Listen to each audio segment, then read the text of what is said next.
Hi, friends. This is Heather Vickery. Thanks so much for tuning in to the Brave Files podcast. Do you work a lot and have trouble unwinding? Are you afraid of criticism?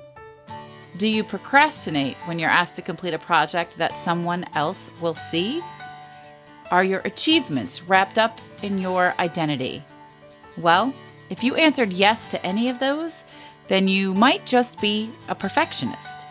This week, I chatted with Nicole Burgess of the Soul-Filled Sisterhood podcast about being a recovering perfectionist and why it matters. The truth is, confronting your perfectionism is perpetual work because perfectionists are very much in their own heads and they're disconnected with the body. So it's important to make time in your life for things like meditation, gratitude, and light exercise. This will deepen the mind-body connection. But remember, human beings are resilient people, and perfectionism isn't a death sentence. Stick with us and tune in to hear firsthand what can happen when people commit to unlearning misinformation and taking control of their own mind and body. This episode is chock full of goodness, so stay with us. But before we begin, I want to ask you something. Have you ever thought to yourself, I'd really love to start a podcast? Well, if you've thought this, but you haven't gotten started yet, then I invite you to join me and the experts from the Podcast Power Academy for a live Q&A session on why this is a great time to start a podcast and how to get started. Oh, and how to keep going once you start. This is a completely free event, but registration is required. So head on over to podcastpoweracademy.com to get all the details. Adventurous, spiritual, and creative. This is Heather Vickery, and you're listening to The Brave Files, stories from people living courageously. When we choose bravely in big and small ways, it powerfully elevates our lives. I hope these stories connect with you and encourage you to embrace bravery in every possible way, day after day. Together, we can build a movement of courageous living that enriches both our lives and our communities. And if you enjoy the show, I ask you to please share it with others. Maybe think of someone who you want to choose bravely right alongside you. Thanks for tuning in. Now here's the show. Hey everybody, this is Heather Vickery. Welcome to this week's episode of the Brave Files podcast. Really glad to have you with us today. Today's guest is a self-proclaimed recovering perfectionist. I feel like I know a lot of people like that, but she has a mission to help women break free from perfectionism so that we can change things for the next generation of young women. And as a mother of 4 daughters, I am 100% behind this mission. Nicole Burgess is a licensed psychotherapist and a leadership coach to introverted, sensitive, high-achieving professional women. She is also the host of the Soul-Filled Sisterhood podcast and the founder of the Self-Care Summit, Improve Your Bottom Line and Your Personal Life. We have a lot in common, Nicole. I'm so excited to have you here. Well, thank you so much for having me on, Heather. I appreciate your giggle when I was like, self-proclaimed perfectionist.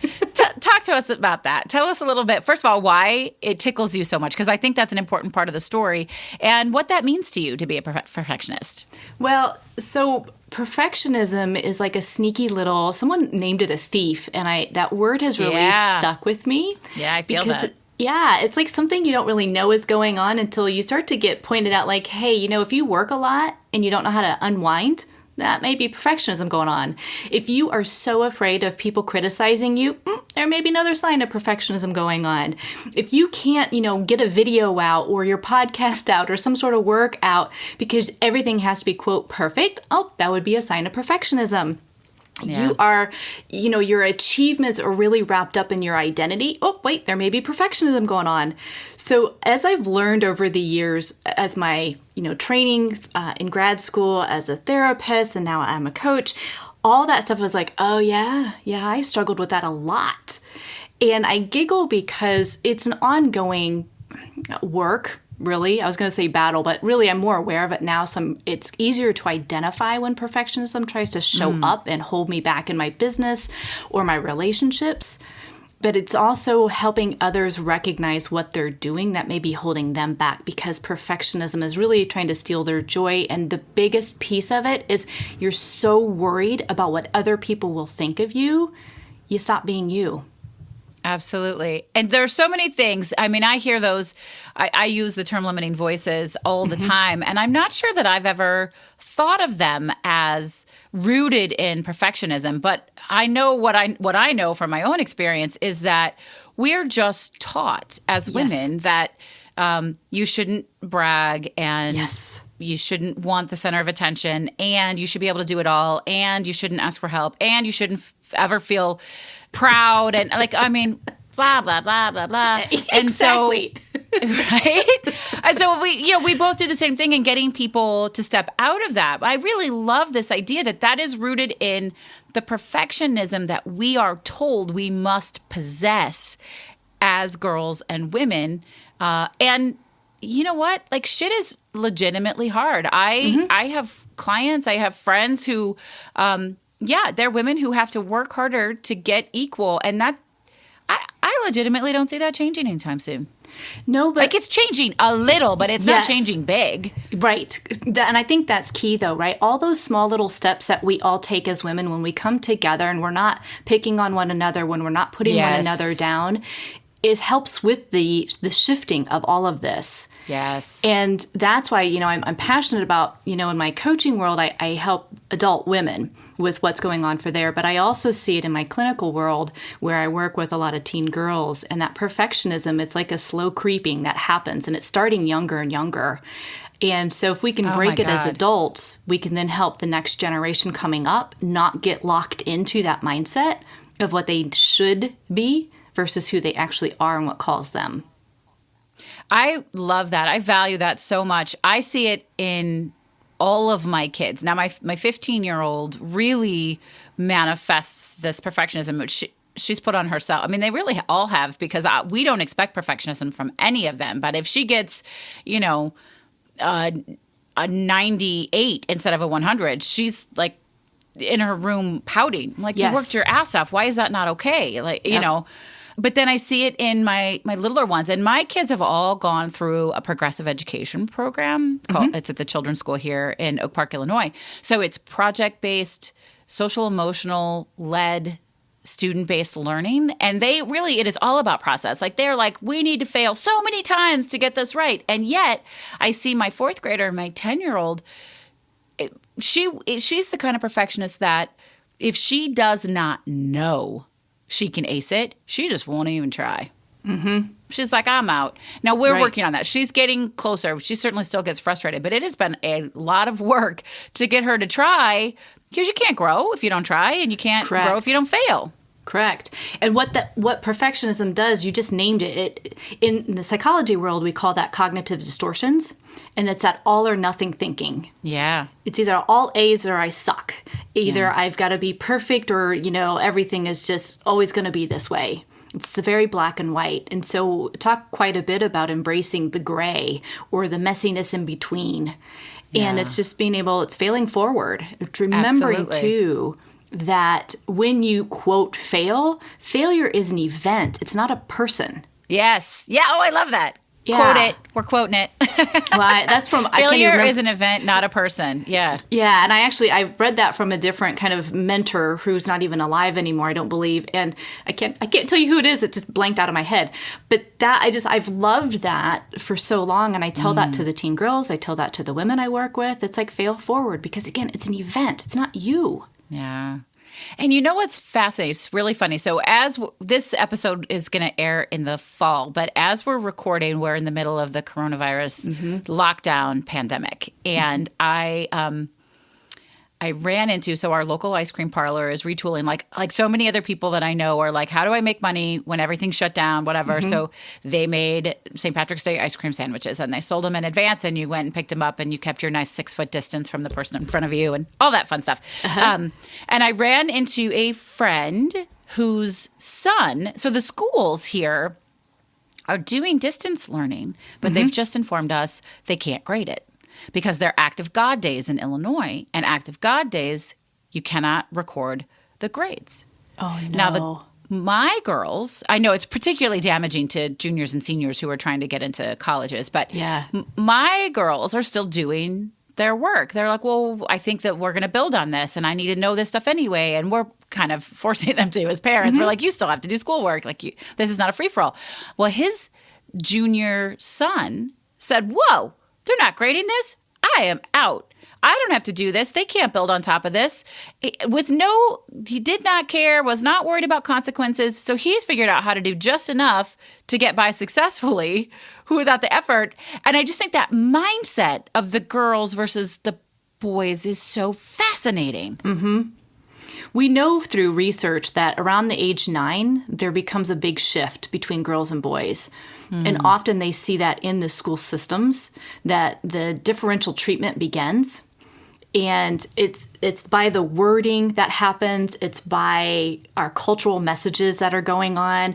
I recently gave a presentation to some incredible women in the corporate world. And I was talking about the nursery rhyme about like sugar and spice and everything nice. That is what girls are supposed to be, right? Oh, wow. Yeah. And so even those little things, it's like, that's great, but that can get internalized as a kiddo of being okay, it's not okay for me to speak up, but it's not okay for me just to kind of skate by. I've got to work so much harder than, or if I work too much and they see me as intelligent, I've got to dumb myself down because then they're not going to like me. Yeah. God, it's so screwed up. It is. But I think really as women, right, we can start to just acknowledge like, okay, this is a nursery rhyme. This is what it means. What do you take from it? And all these things can be learning lessons. So if your girls are like, no, they're being proactive and they're doing it, and you guys are setting the structure, because structure is very important for kids. Yeah. They need that to feel safe. To be able to keep that structure there and to have them, it's like, this is a learning opportunity. Whether you get the grades, you don't get the grades, whatever, you're continuing to create new connections in your brain. That is really important. Absolutely. And one of the things you alluded to earlier, which I think is so incredibly important, we talk a lot about the mean girls, and I've seen a lot of women in the corporate world who go, well, there's only enough room for one of us up here. So they push somebody down. They don't support the way that we would like to support. And that just continues to feed into this whole perfectionism thing that's been passed down for generations and generations.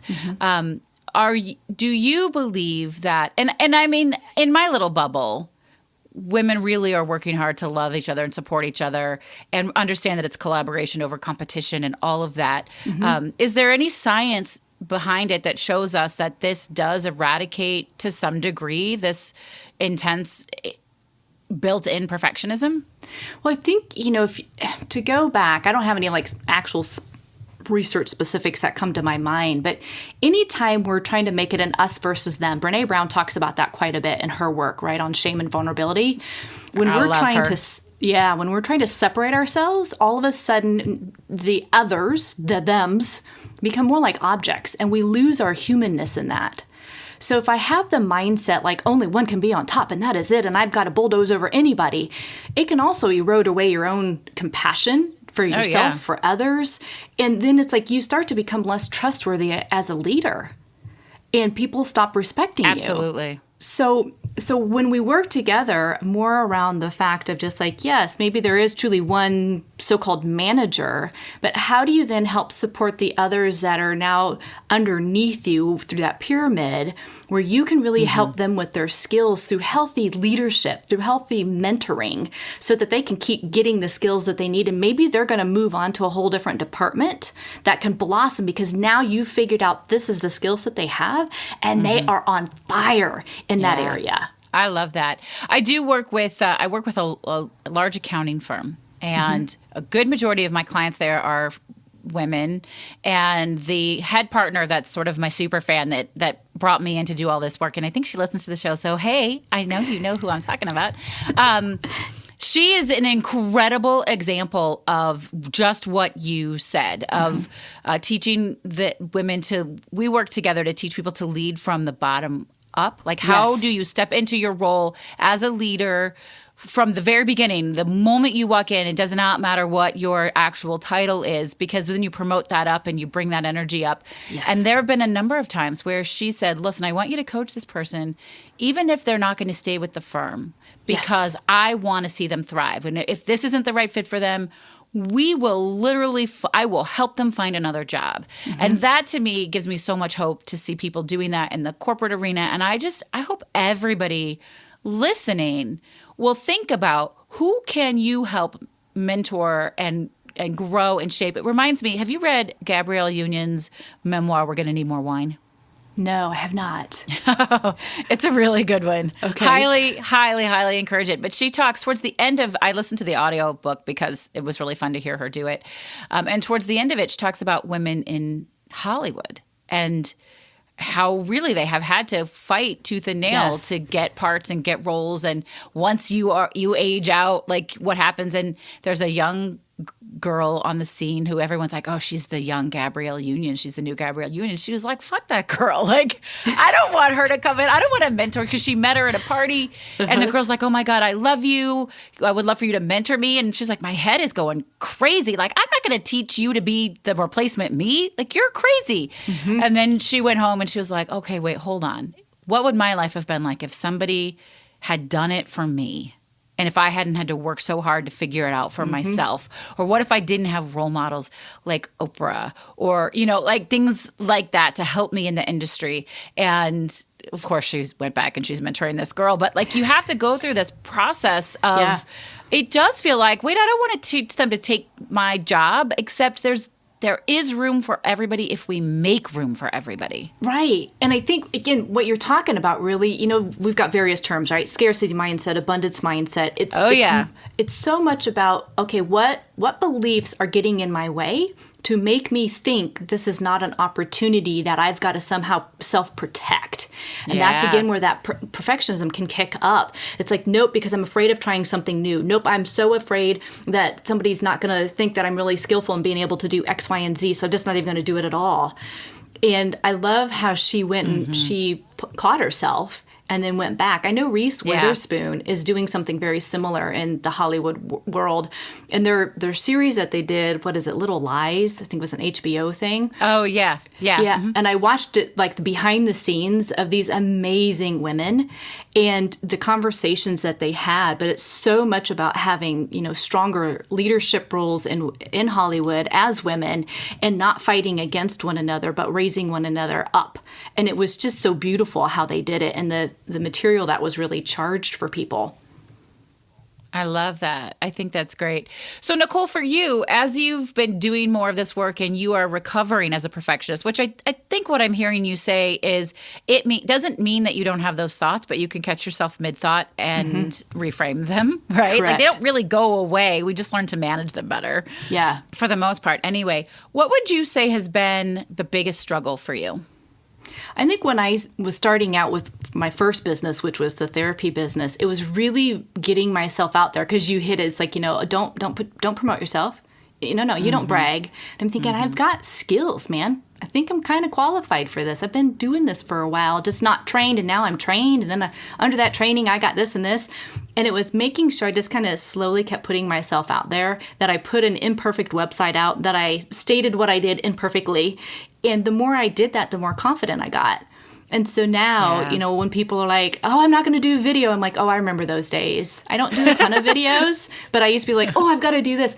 I don't wear a lot of makeup. A lot of people are like, oh, Nicole, you need to put more makeup on because you're going to look better. I've gotten so much feedback from people over my lifetime of what I should or shouldn't do. And in my 20s, I listened to that a lot, and that kept me really following this dream. And then finally, I was like, enough of that. And I pivoted, and I'm like, yep, I still hear a lot of that stuff. And I'm like, oh, thank you so much for your opinion. And I move on. It's like, you just get better at what you do. Makeup is an interesting thing. And because we've been told what's pretty and what's acceptable and what's not acceptable. And I'm here to tell y'all, just like Nicole just did, you get to write your own rules. Yep. As long as you feel good and confident. I I throw on a little mascara and lip gloss, but that's it. Like I can't handle a full makeup face unless I'm like literally like on camera, like on TV or something. And then I understand why you need it. And I do it because it makes me feel better, not because I think people are expecting it of me. And I don't always do it.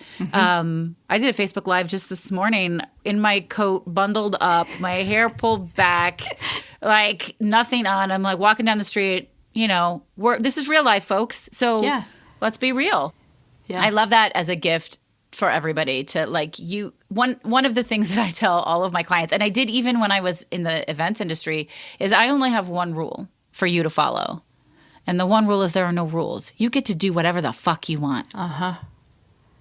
And you I get think to build it however you want. That's huge, though. Yeah. Right, Heather? I mean, because, again, we've got so many messages. Again, there's the big messages from world, then the culture, and then your own family dynamics, and then, all this stuff. And that stuff gets so cemented in as young girls that it's more of that, the awakening up as you become in your 20s and your 30s, again, when you got your full brain in your mid-20s.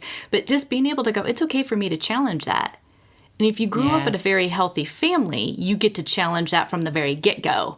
Yeah. But so many of us didn't have all that healthy role modeling. And so it's just like, I get to do my own waking up and coming out of that trance of, but I really can pave my own path? Yeah. That's exciting and scary all at the same time. It is. And I love that you just said if you grew up in a household that teaches that, it's a lot easier. Another book that I loved is Trevor Noah's Born a Crime. You read that one?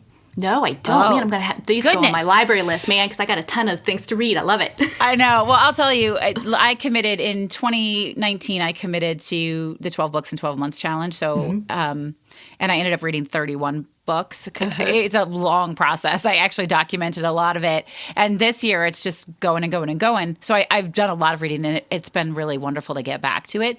But one of the things that he talks about, and he's particularly talking about low-income Black communities, and he's talking about low-income Black communities in freaking South Africa, right? Like these people, we don't even know what poor is. Right. And certainly from the privileged position I sit in, I don't, I can imagine, I don't know if I can imagine it. I can honor that I don't know. Anyway, what he says is we cannot dream of things we've never imagined. Yes.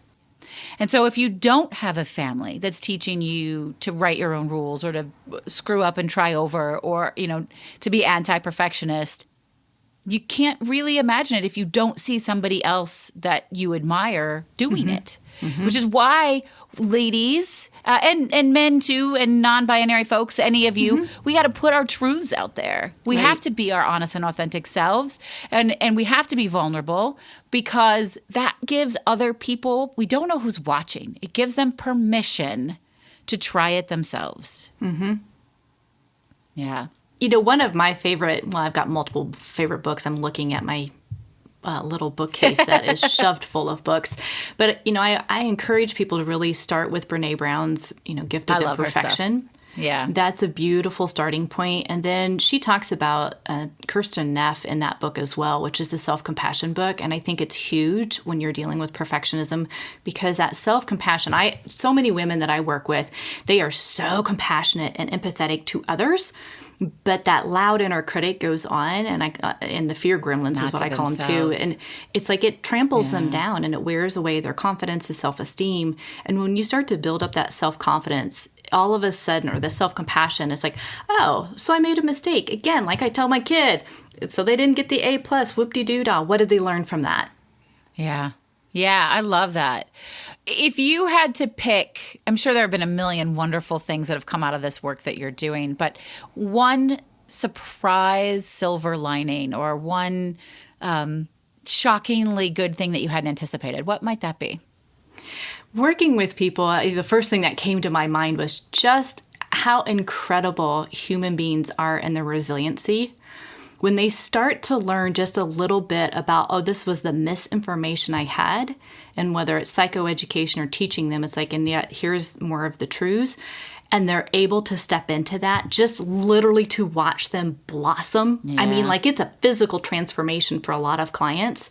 It is so rewarding that there's no way I could have ever anticipated how this work would have been this rewarding. Yeah. I love that. I would agree with that. That is very similar to my path.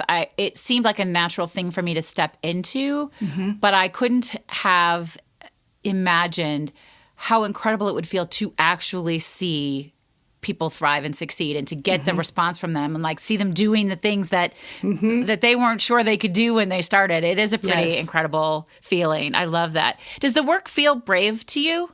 Oh, absolutely. Right. Yeah. Because it's like you step into the unknown every single day. And that's what I, really work with clients, because often the fears and anxieties get in the way. And I'm like, oh, so let's lean into that. And oftentimes they're kind of like, Nicole, let's just go.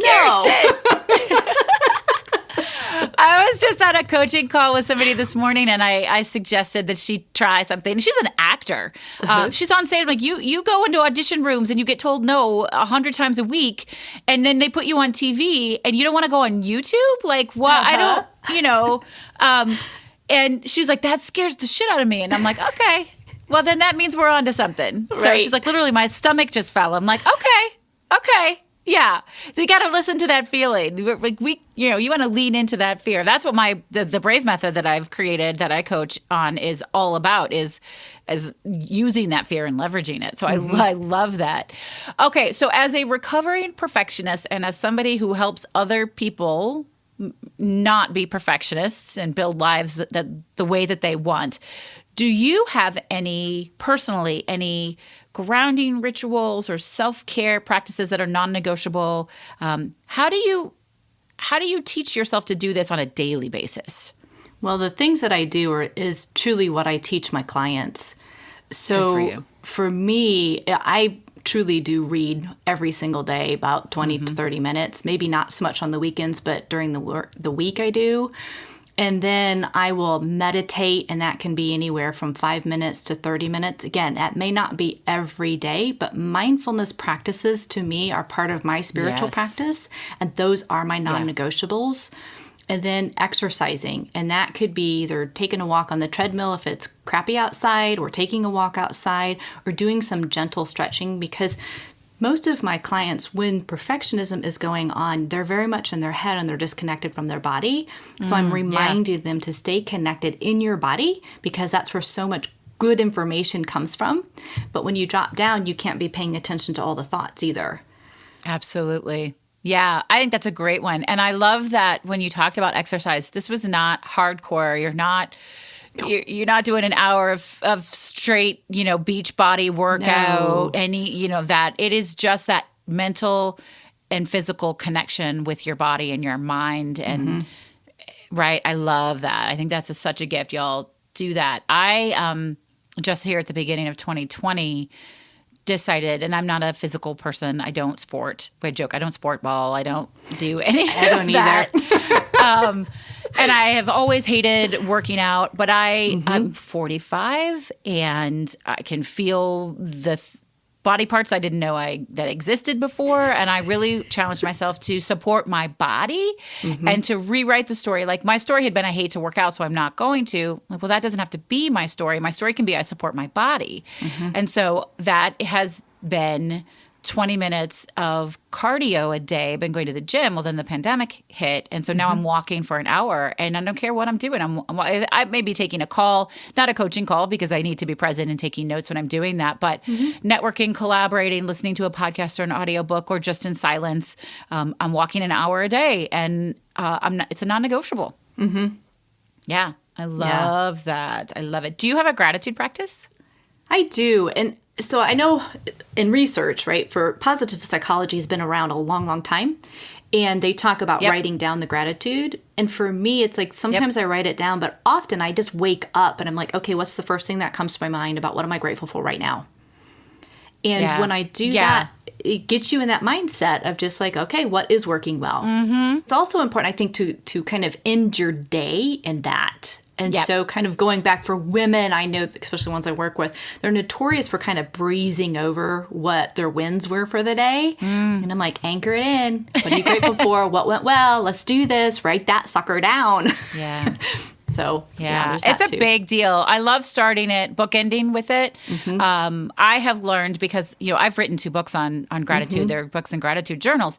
And I have learned, it sounds like you have, to bring gratitude into the moment. Like when I find myself particularly stressed or angry or upset, I will stop and breathe and recenter with gratitude. Where isn't this? Like it's crazy, but where isn't it? But that is exactly why when I wrote my gratitude journals in both the kids and family version and the adult version, we have what you're grateful for and also what are your wins, because you're right. It's so easy to gloss over that and make those not relevant, but they have to be relevant in order to try newer, harder, more uncomfortable things. You have to recognize what you've done well. Yeah, and when we're in a space, like if we get into that space of kind of the, for lack of a better phrase, doom and gloom, it's really easy for our brain to keep focusing on all the stuff that isn't working. So when you have written these wins down, you can go back once a week, you can go back once a quarter, and you're like, oh my gosh, look at all these things that I've done, big and small. And all of a sudden you're shifting where your focus is, and you're shifting your mood level to go right with it. And I love that. And that's the name of my first book, Shift Your Focus. Yeah, right. And I love it. We're so simpatico on it. I love it. Yeah. It's so important because we know as we're taking action, whether it's perfect, imperfect, which really we know there's no perfect thing in there. But every time you're doing that, you're building your own confidence. That's where you're gaining that momentum. And it's just like you get to see yourself truly grow. Even if it's all messy, it's okay. Yeah. Yeah. Oh, I like that you just said that. You get to see yourself grow even if it's messy. And it almost needs to be messy. Yeah. Like if it's not messy, you're back to perfectionism. Right. If it works got perfectly, it all tidied up in my little box. You're in trouble. It's good. No, I'm telling you, the oldest kid I talked about who likes to have the A+, from the time she was a tiny human, the kid can't freaking fail. Like, I don't know. She thinks she can. In her head, she can, but she doesn't. And we used to tell the teachers at school, could you please put her in a position where she can't possibly win? Because she's got to learn to fail. And they would, and she still wouldn't fail. Like, how the hell? She's gifted. I guess she's gifted, but it's biting her in the ass right now because she was then set up even, like, somehow that she could always be perfect, except she can't, and then now she's put herself in her own mental trap, which is crazy. Nicole, one of my favorite questions that I get to ask every week, and I meant to tie this in, and I had to laugh because I don't know somebody who can't fail other than my kid, is about celebration. And we talked about gratitude and we talked about wins, and I think this ties in so nicely. How do you like to celebrate success, and how important do you think that is? I know for me to keep from perfectionism creeping back and running things in my life, I need to celebrate that success. Yeah. So often what I do is I've got a small handful of women that I will share what I'm doing when I'm sticking myself out there and being vulnerable and taking risk. Nice. And when things go well, don't go well, whatever, I share that with them. And that feedback of just like, woohoo, you did it. You put yourself out there. Yes. Yeah, that's the best. Yeah. And it's like, oh yeah, I did. Oh my gosh. Even with the butterflies, I still did it. And it's all okay. Yeah. And then I also like to write it down. And again, I may not do this on like a daily basis, like, oh, I did this today. It's like I may pick out 1 or 2 things, but those things that are really like, this is something I am really going for, and I feel it's a huge risk for me, quote unquote. And it's just like, I want to make sure I document that. It's like, girl, look back at this. Look at what you've done over all these years. It's huge. Yeah, absolutely. Yeah. I love that. Thank you so much for sharing that. Yeah. Can you tell folks a little bit about your podcast, the Soul-Filled Sisterhood podcast? And also, I'd love to hear more about the Self-Care Summit and share that with folks. Yes. Well, the Self-Care Summit, it happened last year, and I had these incredible women on it, and they talked about being entrepreneurs. They talked about the self-care they did as female entrepreneurs and what they did. So I have that available for people, to go out and watch that stuff. And the Soul-Filled Sisterhood, I had done a previous podcast, which was truly geared around teen girls, and I was like, I want something bigger because I know the shift often starts with the adults. And I wanted to, for me, I like to do the spiritual work. I like to really talk about soul. And I know that doesn't fit for everybody, but it's like, what are you called here to do? And so my podcast really talks with various women from all over and all through different things about, their work, who they are, why they do what they do. Many of them are highly sensitive and or introverted, the fears that they face, the celebrations that they do, the message, the mission that they're on. So there are a lot of change makers that are on the podcast. And I just find it fun because it keeps me stretching me when I meet people, which I love. I love that. And so people can listen anywhere. Wherever they're listening to this podcast, they can listen to yours. Yes? Yes. Yep. I love it. I think it's a great show. I've checked out a few episodes. I think it's a lot of fun. So if you guys like this one, you're gonna like the Soul-Filled Sisterhood podcast. So be sure to check it out. Share the love. I think that is so important. Nicole, this has been so much fun. Now I get to ask you one of my favorite questions, which is, what is your favorite charitable organization to support? Yeah, so locally, it's called the Gleaners Food Bank, and I donate like every single year because we have a lot of people in the area that are in poverty. And to me, it's like if you've got hungry stomachs for your kids, they're not going to be able to focus on schoolwork. And so being able to have food in your stomach is a big core kind of first thing to get filled, and that's one of the charities that I work with. I love that. It was an important one. And so every week, listeners, I ask you to get to know them. And if you're not where are you located? I'm in Indianapolis, Indiana.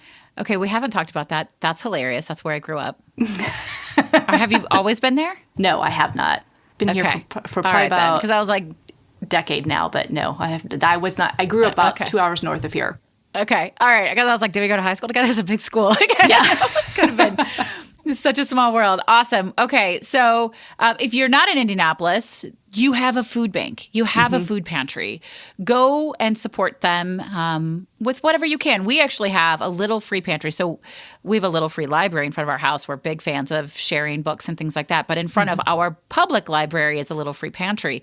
And our community got together and everybody took a day of the month where we were responsible for filling the little free pantry. And I'll tell you what, we fill it on the 16th of each month.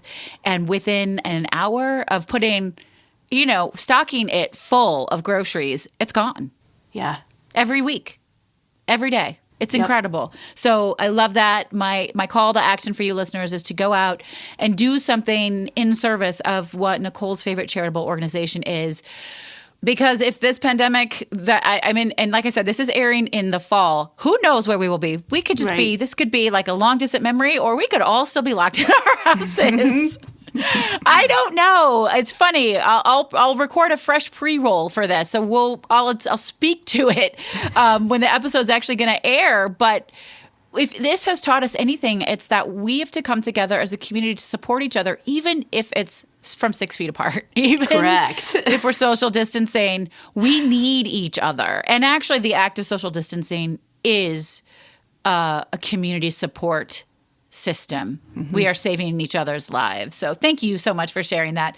Nicole, will you share your 3 words with us one last time? Yes. Adventurous, spiritual, and creative. So I love them. I think they're wonderful words. We talked about spiritual a little bit. I would love to hear your thoughts quickly on adventurous and creative and why you picked them, what those mean to you. So adventurous, I love to go to new places.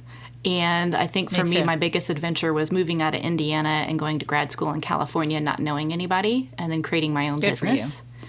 And then creative goes back to being an entrepreneur, but also I am a big fan of the fiber world. So I'm a weaver, spinner, and a knitter. And so I get to do my creative outlet as well through there. I love that. That's so fun. Well, thank you so much for being here. I love your light and your energy. I love that, we're out doing this similar work because we can't do it all alone. And so I'm so glad to always meet somebody else who's doing this incredible work and helping other people rise up. So thank you very much for being here. Thank you so much for having me on, Heather.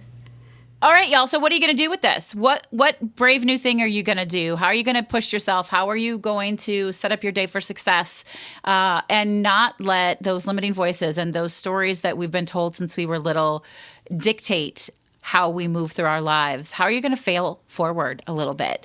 I would love to hear from you. You can give me a call at 312-646-0205. Tell me what you think. What are you trying? How are you choosing bravely? And you can let me know what you think of this episode or what you'd like to see in a future episode. I listen to everything directly and I will respond to you personally. So bring those calls in. And if you love what we're doing here at the Brave Files, and I hope that you do, I would love to see you join our Brave community via Patreon. This is something that we cannot do without you and without your support. You can reach us at www.patreon.com/bravefiles. There are a load of different tiers that you can join us and you can get cool prizes and also just be part of this cool movement. So check us out there. This is Heather Vickery. I'm so glad you were here with me today. I'm reminding you today and always to go out and choose bravely. Hey friends, I want to share something really exciting with you. We already know you enjoy listening to podcasts because you're listening to this one, but I'm also betting you enjoy audiobooks. And hey, listen, if you don't already enjoy audiobooks, then it's time to check them out. That's why I'm really excited to share Libro.fm with you. They are an incredible new platform for listening to audiobooks.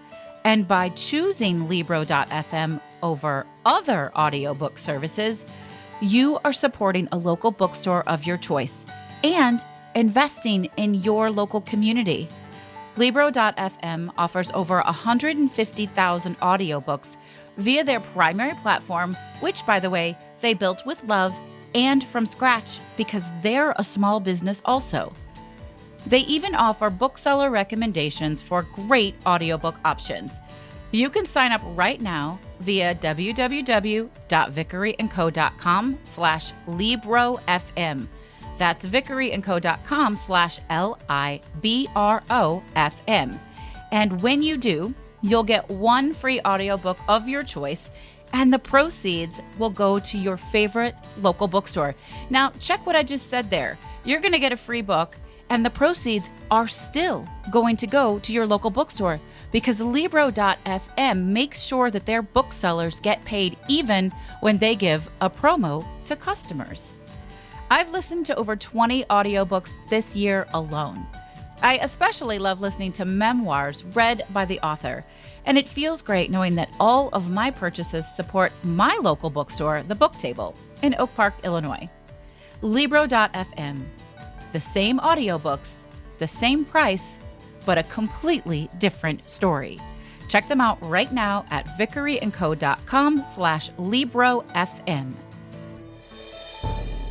You've been listening to The Brave Files, stories from people living courageously. To learn more about the show, find our show notes, or get some great bonus content, visit thebravefilespodcast.com. And we'd love to know what you think. You can give us a call at 312-646-0205. Let us know your thoughts on the episode, the show in general, or maybe share with us how you're out choosing bravely. This episode is brought to you by Vickery & Co. Success Coaching, coaching that helps you maintain a life well lived and a business well run. Learn more at vickeryandco.com. Our music is produced by Matt Lewis. Follow him on Instagram at mattmmusic or visit his website, theunionband.com. We couldn't do any of this without our extraordinary audio engineer, Andrew Olson. Learn more about him and check out his work at findandrewolson.com. And special thanks to our associate producer, Kim Statler. I'm your host and executive producer, Heather Vickery. Thanks for tuning in, and we'll talk to you next week.